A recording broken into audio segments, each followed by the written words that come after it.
They never signed a contract. They never borrowed a coin. Yet they were punished anyway.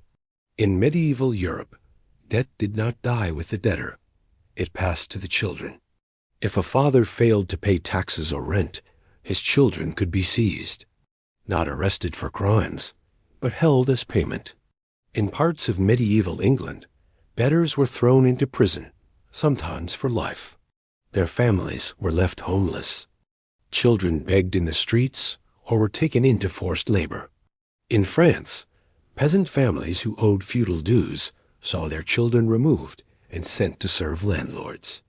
Not apprentices, property. In the Holy Roman Empire, debt bondage was legal. A child could be bound to a creditor's household until the debt was worked off. Years passed. Many never returned home. Some were sent to monasteries, not for faith, but because it was cheaper than feeding them.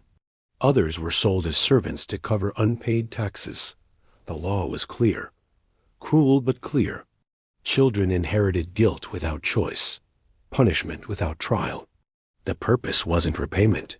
It was fear. When parents saw their children taken away, obedience followed. Taxes were paid. Revolt stopped. The system worked. Not because it was fair, but because it was terrifying.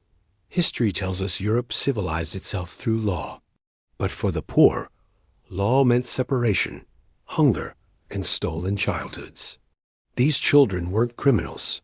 They were collateral. This wasn't abuse outside the system. It was the system. And this really happened.